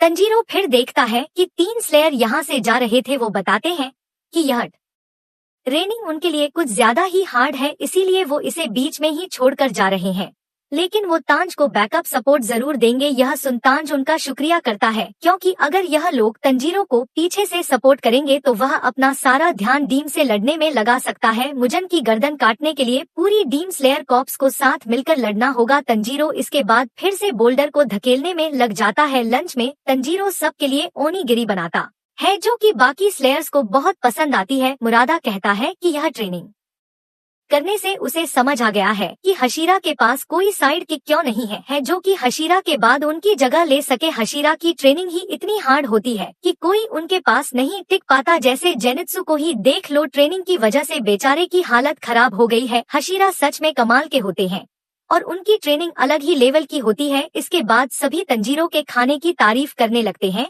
जिस पर तंजीरो बताता है कि आखिर वो एक कोयले बेचने वाले का बेटा है। अच्छा खाना पकाने के लिए आग को कंट्रोल करना पड़ता है। इसके बाद वह सभी को ग्रिल ओनीगिरीज खिलाता है, जिसे खाकर सबको अपने घर की याद आ जाती है, जैसे वो अपनी माँ के हाथों से बना खाना खा रहे हो। ये सब सुन तंजीरो को भी अपने परिवार की याद आने लगती है। करीब 6 दिन बीत जाते हैं, लेकिन तंजीरो अब भी उस बोल्डर को नहीं हिला पाया था। वो जमीन पर लेटकर सोचने लगता है कि वो क्या गलत कर रहा है। डीम सन्स कभी भी हमला कर सकते हैं, तो उसे जल्दी ट्रेनिंग पूरी करनी होगी। तभी गनिया यहाँ आता है और तंजीरो से कहता है कि तुम्हारे माथे का निशान तो और भी ज्यादा गहरा हो गया है। तंजीरो उसे देख चौंक जाता है और पूछता है कि वो कैसा है। गिन्या बताता है कि वो भी ग्योमी के यहाँ ट्रेनिंग कर रहा था। उसे सानेमी से बात करने से मना किया गया था, लेकिन फिर भी गनिया उससे बात करने पहुँच गया और फिर तंजीरो की सानेमी से लड़ाई हो गई। इसके लिए गनिया को भी गोमी से काफी डांट पड़ी है। खैर न्या उसे प्रोटेक्ट करने के लिए तंजीरो का शुक्रिया करता है। तंजीरो पूछता है कि उसके सिर का निशान सच में गहरा हो गया क्या? मुझे तो किसी ने बताया ही नहीं। गनिया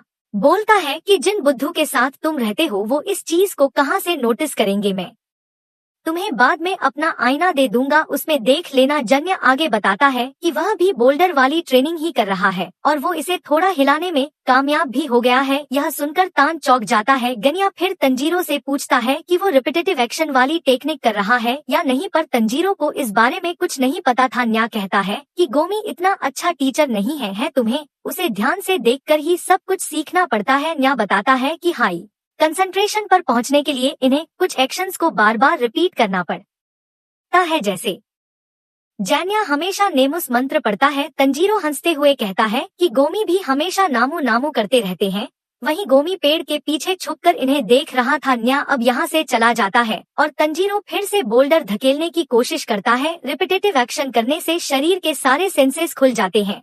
न्या को ब्रीदिंग टेक्निक्स नहीं आती, लेकिन रिपीटेटिव एक्शन करने से वो भी इस बोल्डर को हिला सकता है। इस टेक्निक को एक्टिव करने के लिए गनिया और गोमी एक दुख भरी मेमोरी को याद करते हैं, जिससे उन्हें बहुत गुस्सा आता है। इससे उनके शरीर का तापमान और दिल की धड़कन बढ़ जाती है। शाम हो गई थी और तांज रोज सबके लिए डिनर बनाने में लग जाता है। गनिया भी उसकी मदद करने आता है और पूछता है कि तंजीरो सबसे ज्यादा इमोशनल कब होता है, और तंजीरो कुछ याद कर शांत हो जाता है, जिसके लिए गन उससे माफी मांगता है। उसे यकीन था कि तंजीरो यह कर लेगा। अगली सुबह तंजीरो फिर से बोल्डर के पास जाता है। सबसे पहले वह अपने मरे हुए फैमिली मेंबर्स को याद करता है और फिर रेंगोकू की कही बात को दोहराता है कि अपने दिल की अग्नि जलाए रखो। इससे तंजीरो का डीम स्लेयर मार्क मैनिफेस्ट हो जाता है, लेकिन फिर भी तंजीरो बोल्डर को नहीं हिला पाता। तभी जेनित्सु और इनोसके भी यहाँ आ जाते हैं।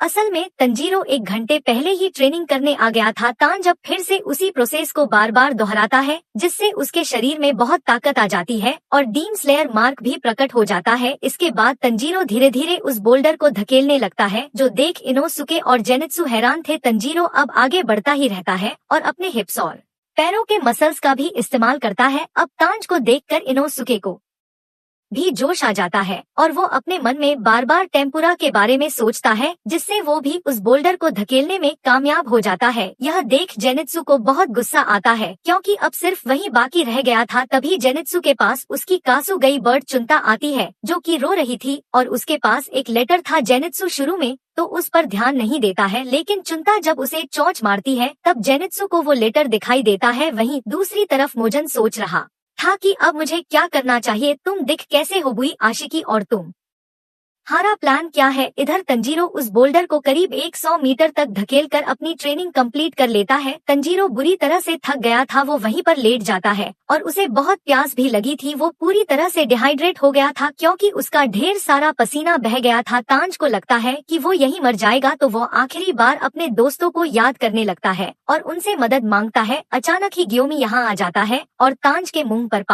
पानी डालकर उसकी प्यास बुझाता है। गोमी तांज को ट्रेनिंग पूरी करने पर बधाई देता है और स्वर्ड स्मिथ विलेज में किए कारनामों पर उसकी तारीफ भी करता है। तांज उसकी बात सुनकर थोड़ा कंफ्यूज हो जाता है। गोमी आगे बताता है कि तांज ने अपनी डीम बहन की जगह गांव वालों की जान को ज्यादा प्राथमिकता दी और इस अच्छे काम के लिए उसे खुद पर गर्व होना चाहिए। वो एक काफी महान तलवारबाज है। तांज कहता है कि आप गलत है, वो फैसला असल में नेजुको का ही था। मैं तो कुछ डिसाइड ही नहीं कर पा रहा था। जिसमें में गांव वाले मारे जाते तो मैं आपकी इस तारीफ का हकदार नहीं हूँ। अब यह सुन ग्योमी सोच में पड़ जाता है। उसका मानना है कि बच्चे मासूम और कमजोर ही नहीं होते बल्कि झूठे और खुदगर्ज भी होते हैं, लेकिन उसे तांज में यह सब नजर नहीं आता। तांज कहता है कि वह हमेशा अच्छाई के रास्ते पर चलना चाहता है, पर वह नहीं जानता कि आगे क्या होगा, पर कोई ना कोई हमेशा उसकी मदद करता है सही राह दिखाने में, इसीलिए उसने अब तक कोई गलती नहीं की है। तंजीरो गोमी की रिस्पेक्ट के लायक नहीं है। तंजीरो गोमी को उसे पानी पिलाने और अब तक की ट्रेनिंग के लिए शुक्रिया बोलता है।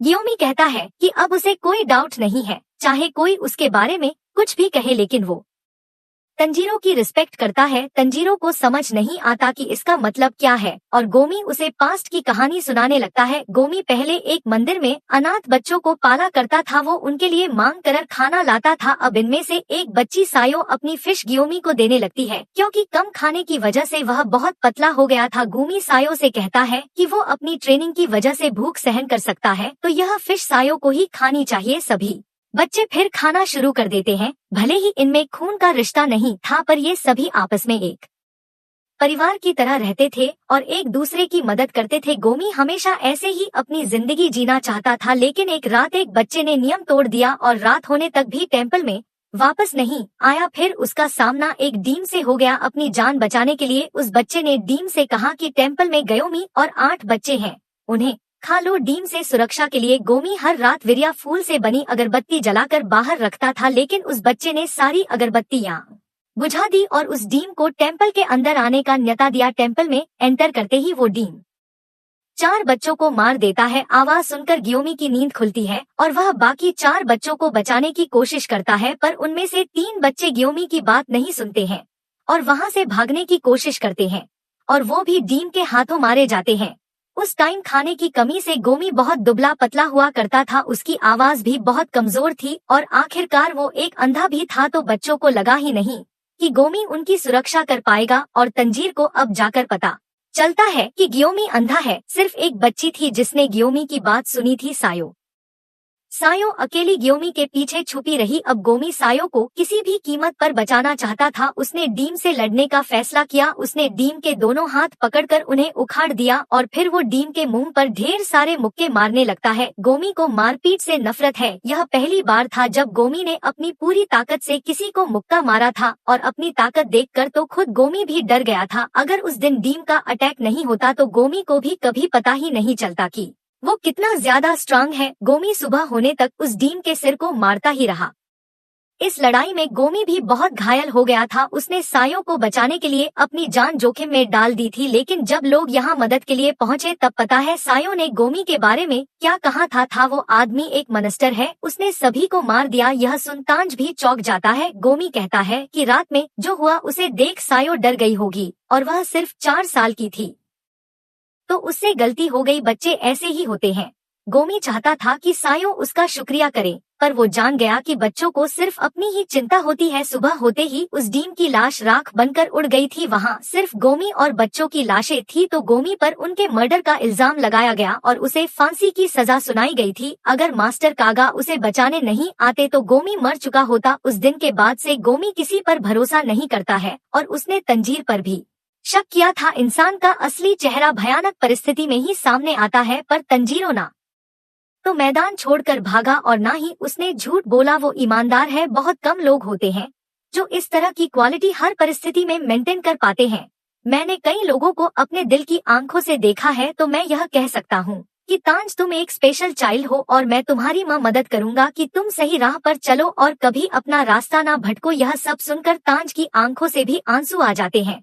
वो गोमी का शुक्रिया करता है और उससे कहता है कि वह अपनी पूरी कोशिश करेगा। गोमी अब तांज के सिर पर हाथ फेरने लगता है, ठीक जैसे वह सायो के सिर पर हाथ रखता था, और कहता है कि तंजीरो की उसके साथ ट्रेनिंग अब पूरी हो गई है। इसके बाद खाना खाते समय न्या तंजीरो और इनोसुके को बताता है कि इतना सब होने के बाद भी ग्योमी एक अच्छे इंसान है, क्योंकि गनिया में कोई टैलेंट नहीं है, इसीलिए गोमी ने उसे अपना साइड किक नहीं बनाया। लेकिन यह जानने के बाद भी कि गनिया ने एक डीम खाया है, गोमी ने उसे अपना स्टूडेंट बना लिया। गोमी गिन्या को शिनोबू के पास भी लेकर गया था उसके शरीर की जांच करवाने के लिए। शिनोबू ने गिन्या को बहुत लेक्चर दिया था कि उसने क्या सोचकर डीम खाया। इनोस के अब जेनित्सु की भी फिश उठाकर खाने लगता है, क्योंकि वो यहाँ पर नहीं था। पर तंजीरो उसे समझाता है कि जेनित्सु को बाद में भूख लगेगी और नोसु के फिश वापस रख देता है और कहता है कि तुम्हें हमेशा दूसरों की पड़ी रहती है। न्या तांज से कहता है कि तुम बहुत जिद्दी हो तो शिनोबू तुम्हें भी लेक्चर देती होगी। तांज कहता है कि ऐसा नहीं है और शिनोबू बस उनकी हेल्थ की चिंता करती है। तंजीरो कहता है कि खाना खाने के बाद वह ग्यू की ट्रेनिंग के लिए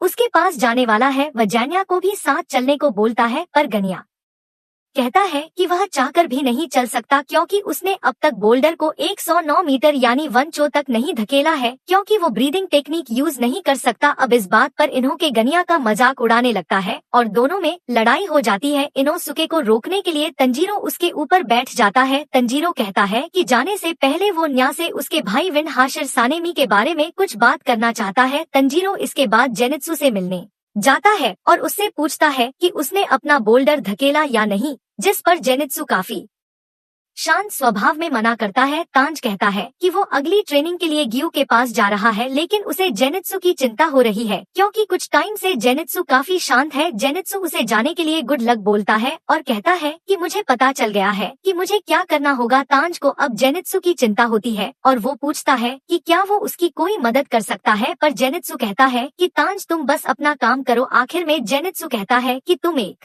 अच्छे लड़के होता, जीरो शुक्रिया, लेकिन फिर भी ऐसा कुछ है जो मुझे ही करना होगा। हम जेनित्सु का चेहरा देखते हैं जिस पर खून लगा हुआ था और उसके हाथ में चुनता औरों का दिया वही लेटर था। उसे ही पढ़कर शायद जेनित्सु इतना सीरियस हो गया है। रास्ते में भी तंजीरो जेनित्सु के बारे में सोचता है। उसे नेजुको की भी चिंता होती है, जिसे वो हशीरा ट्रेनिंग की शुरुआत में ही छोड़ कर आ गया था कि कहीं उसे अकेला महसूस ना हो रहा हो। कुछ देर में तंजीरो गियो के ट्रेनिंग यार्ड में पहुंच जाता है। यार्ड के बाहर ही गियो और साने मी आपस में फाइट की ट्रेनिंग कर रहे थे। साने में विंड ब्रीदिंग के फॉर्म का यूज कर गियो पर अटैक करता है, जिसे गियो ब्लॉक तो कर देता है, लेकिन उसकी लकड़ी की तलवार में क्रैक आ जाता है। तंजीरो इन्हें इतनी स्पीड से लड़ते देख हैरान हो जाता है, लेकिन अब वो सब कुछ साफ साफ देख पा रहा था। लड़ते हुए साने मी गियो को चिढ़ा आता है कि तुमने कहा था ना कि तुम हम सबसे अलग हो, पर तानजीरो ही था जो उस लाइन का असली मतलब जानता है। दोनों में काफी कमाल की लड़ाई होती है और आखिर में दोनों की ही तलवारें टूट जाती है। सनेमी अब कहता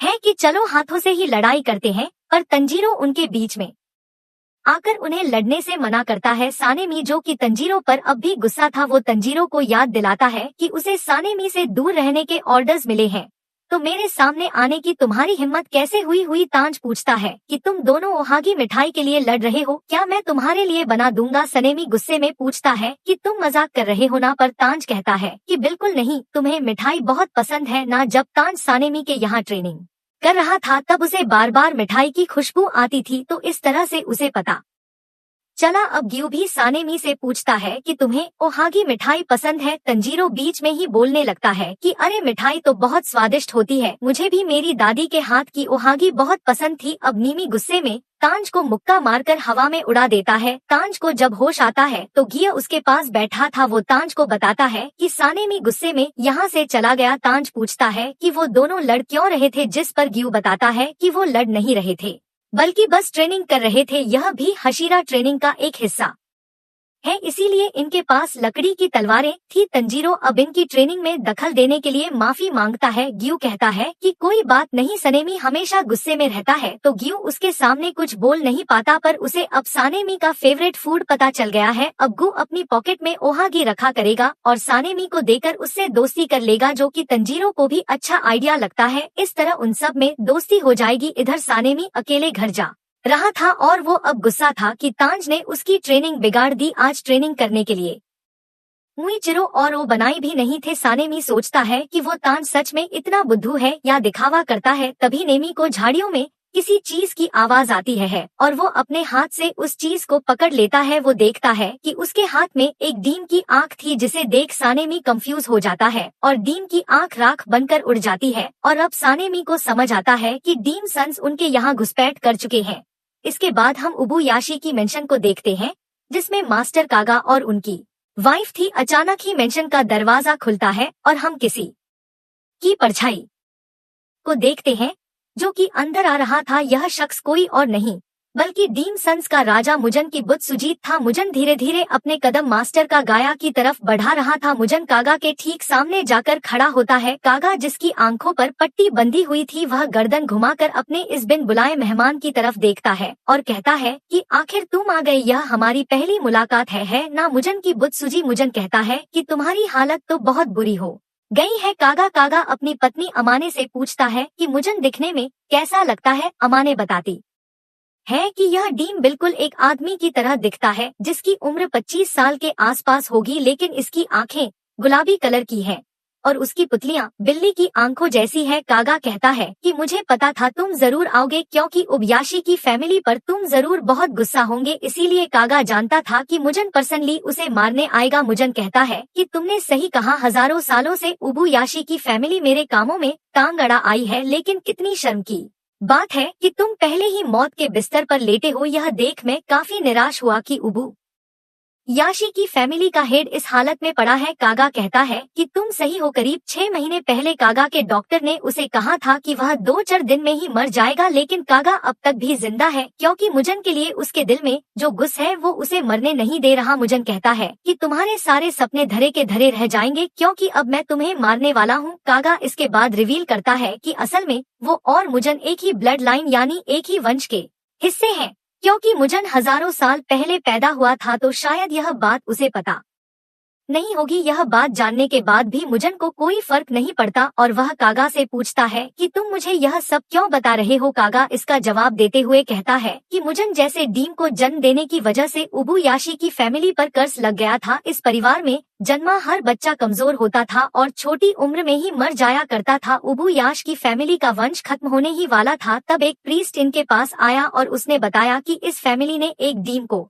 जन्म दिया है, अब इन्हें अपना पूरा जीवन उस डीम को मारने में समर्पित करना होगा, तभी इनकी ब्लड लाइन बच पाएगी। उन्होंने ऐसा ही किया। साथ ही उबुयाशी की फैमिली में जन्मे लड़कों की शादी किसी प्रीस्ट की बेटी से ही कराई जाती है। अमाने भी एक प्रीस्ट फैमिली से है, जिसके बाद से इनके बच्चे थोड़ी ज्यादा उम्र तक जिंदा रहने लगे, लेकिन फिर भी उबुयाश की खानदान में आज तक 30 साल से ज्यादा कोई भी जिंदा नहीं रह पाया है। मुजन कहता है कि क्या बकवास कर रहे हो, तुम्हारी बीमारी तुम्हारे दिमाग तक पहुंच गई है क्या? मेरे डीम बनने का तुम्हारे कर्ज से कोई लेना देना नहीं है। मैंने अब तक हजारों इंसानों को मारा है, पर मुझे तो ऊपर वाले ने आज तक सजा नहीं दी। इन हजारों सालों में मैंने आज तक किसी भगवान या बुद्धा को नहीं देखा। कागा कहता है कि सबका सोचने का तरीका अलग होता है और मुजन से पूछता है कि आखिर तुम्हारा सपना क्या है? इस 1000 सालों में आखिर तुम किस चीज की चाह रखते हो? मुजन अपने मन में सोचता है कि यह कैसी अजीब सी फीलिंग है। डीम स्लेयर कॉर्प्स का लीडर मेरे सामने है, लेकिन फिर भी मेरे अंदर कोई नफरत नहीं है। तभी मुजन पास में काग्या की दोनों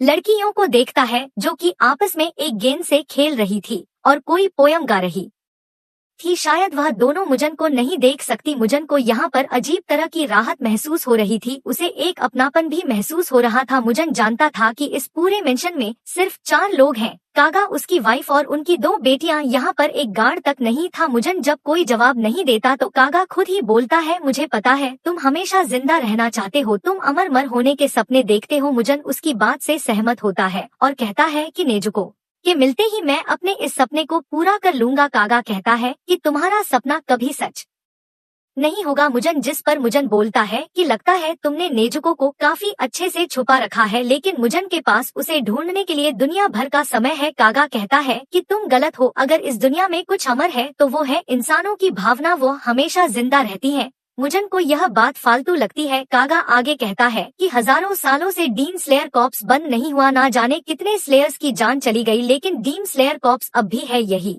इस बात का सबूत है कि इंसानों की भावनाएं अमर रहती हैं। ऐसे डीम को माफ ना करने की भावना जिसने अब तक ना जाने कितने मासूम लोगों की जान ली है, और तुम्हारे पापों के लिए अब तक तुम्हें किसी ने माफ नहीं किया है। इन 1000 सालों में किसी एक ने भी नहीं। कागा आगे कहता है कि मोजान, तुमने एक शेर की पूंछ पर पैर रखकर उसके अंदर के गुसल ड्रैगन को जगा दिया है, जो कि अभी तक शांत था। इन शेरों की नजरें तुम पर गड़ी हुई हैं और यह शेर तुम्हें कभी भागने नहीं देंगे। अगर तुम मुझे मार भी देते हो तो डीम स्लेयर कॉर्प्स को कोई फर्क नहीं पड़ेगा, क्योंकि मैं उतना इम्पोर्टेंट नहीं हूँ। लेकिन अगर तुम मर गए तो तुम्हारे साथ बाकी सारे डीम भी नष्ट हो जाएंगे है ना। मुजन यह बातें सुनकर मुजन को अब गुस्सा आने लगता है और वह कागा से चुप रहने को बोलता है। आखिर में कागा बोलता है कि भले ही मैं इतना इम्पोर्टेंट नहीं हूँ, लेकिन मेरी मौत वेस्ट नहीं जाएगी। मन स्लेयर्स मेरी बहुत इज्जत करते हैं, खासकर हशीरा मुझे बहुत प्यार करते हैं, और मेरी मौत से वो लोग पहले से भी ज्यादा मोटिवेट हो जाएंगे। मुजन कागा से पूछता है कि तुम्हारी यह बकबक खत्म हुई कि नहीं, और वह अपने पंजे से कागा को मारने के लिए तैयार हो जाता है। कागा कहता है कि उसकी बात पूरी हुई। उसकी बात इतनी देर तक सुनने के लिए कागा मुजन का शुक्रिया भी करता है। इसी समय कासुआ क्रोज ने चारों तरफ इमरजेंसी अनाउंसमेंट कर दी थी कि उबोयाशी की रेसिडेंस पर अटैक हुआ है, जल्दी चलो। सानेमी, ओबाई, मित्सुरी, मुइचिरो, शिनोबु, ग्यू और तंजीरो सभी यह खबर सुनकर डर गए थे और पूरी तेजी से भाग रहे थे, और सबको अपने मास्टर की चिंता हो रही थी। पिछली जो हशीरा मीटिंग हुई थी उसमें सानेमी ने कहा था कि मास्टर कागा अकेले रहते हैं, उनकी सुरक्षा के लिए कम से कम 2 हाशिर को उनके साथ रहना चाहिए। ग्योमी कहता है कि जब से वह हशीरा बना है वो भी मास्टर से यही सवाल कर रहा है, लेकिन उन्होंने सुरक्षा लेने से हमेशा मना ही किया है। उनका मानना है कि हाशिर ज्यादा कीमती होते हैं और उनका इस्तेमाल पर्सनल गार्ड्स की तरह नहीं किया जाना चाहिए। शिनोबु बताती है कि उसने सुना है कि इतिहास में किसी उबु आशिकी के हेड ने कभी कोई गार्ड नहीं रखा है। अब सभी मास्टर की चिंता करते हुए उनके मेंशन की तरफ भाग रहे थे। इधर इससे पहले कि मुजन कागा को मार पाता, अचानक मेंशन के नीचे एक बहुत ही बड़ा धमाका होता है, और इस धमाके वाले सीन को इतनी खूबसूरती से एनिमेट किया गया है कि आंखों को विश्वास ही नहीं होता। एक पल में पूरा मेंशन तबाह हो जाता है। सनेमी और बाकी हाशिर इस धमाके को देखकर दंग रह जाते हैं और डर जाते हैं। वहीं तंजीर को जले हुए खून और मांस की बदबू आने लगती है। मुजन खुद भी इस धमाके की चपेट में आ गया था और उसका आधा शरीर जल चुका था, लेकिन वह जल्दी से अपने शरीर को रीजनमेट करने लगता है और कागा को गाली देते हुए कहता है कि अपनी निर्मल बुद्धा जैसी मुस्कुराहट के साथ भी उसने खुद को इस धमाके में उड़ा दिया। उसने अपनी बीवी और बच्चों के बारे में भी नहीं सोचा। मुजन ने कागा को कम समझा था। मुजन जानता था कि उसके लिए यहाँ कोई जाल बिछाया गया होगा, लेकिन इतना बड़ा ट्रैप तो उसने भी नहीं सोचा था। धमाके में ढेर सारे स्पाइक्स भी मिलाए गए थे, जिससे मुजन की हीलिंग को जितना हो सके उतना धीमा किया जा सके, जिसका मतलब है कि खेल अभी खत्म नहीं हुआ। कागा ने और भी कुछ सोचा होगा। मुजन सेंस कर लेता है कि हशीरा उसकी तरफ बढ़ रहे हैं, मगर मुजन को उनसे खतरा नहीं है। उस कमीने इंसान ने खुद को चारे की तरह इस्तेमाल किया है। उसने सारा गुस्सा और नफरत अपने दिल में दबाए रखा और मुजन को भनक भी नहीं लगने दी। इतनी कम उम्र में ऐसी खूनी सोच काबिले तारीफ है। क्या उसकी पत्नी और बच्चों को इस प्लान के बारे में पता था? खैर, मुजन अब शांत रहकर अपने शरीर को रीजन करने में फोकस करता है, लेकिन तभी उसके चारों तरफ कुछ ब्लड सीड्स आ जाते हैं। वो समझ जाता है कि यह जरूर किसी का ब्लड डीमन आर्ट है। इन सीड्स में से ढेर सारे स्पाइक्स निकलते हैं जो कि मुजन के शरीर को जकड़ लेते हैं। मुजन अब पूरी तरह फंस गया था, लेकिन वो स्पाइक्स को एब्जॉर्ब करने लगता है। अचानक ही तमायो यहाँ आती है और मुजन के पेट में अपना हाथ घुसा देती है।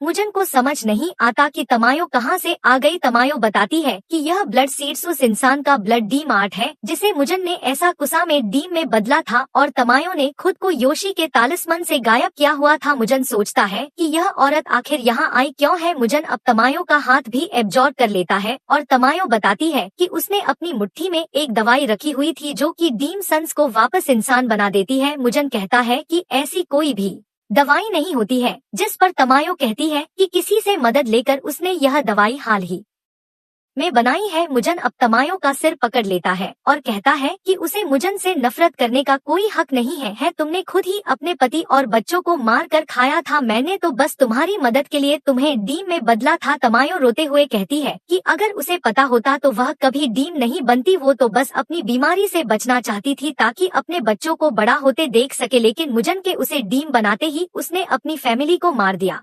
मुजन कहता है कि तुमने उसके बाद भी कई इंसानों को मारा है और उन्हें खाने में तुम्हें बहुत मजा भी आता होगा। तमायो कहती है कि हाँ, उसने कई लोगों को मारा है और अपने उन पापों के प्रायश्चित के लिए आज वो भी मुजन के साथ यही मरेगी। इसके बाद तमायो चिल्लाते हुए कहती है कि गोमी अब तुम्हारी बारी। इसके बाद हम गोमी को देखते हैं जो कि पहले से ही यहाँ आ चुका था और वो भी योशी के तालिस्मन से छुपा हुआ था। गोमी अपने चैन वाले हथियार को जोर से घुमाता है और उसके एक ही वार से वह मुजन के सिर के टुकड़े टुकड़े कर देता है। एक फ्लैशबैक में ग्योमी बताता है कि जब वह 18 साल का था तब उसकी मुलाकात मास्टर कागा से हुई थी और वो तब सिर्फ 14 साल के थे। गोमी को इस बात से काफी हैरानी हुई थी कि कागा उम्र में उससे भी छोटा है। कागा गोमी से कहता है कि मैं जानता हूँ कि तुम खूनी नहीं हो और तुम सबकी सुरक्षा करना चाहते हो। यह सुन ग्योमी घुटनों के बल बैठकर रोने लगता है। ग्योमी बताता है कि कागा उस समय भी वही बात करते थे जो कि लोग सुनना चाहें। ग्योमी की जब कागा से आखिरी मुलाकात हुई थी तब कागा ने यह ग्योमी उसकी गर्दन उड़ा दे। गोमी पूछता है कि उसे कैसे पता कि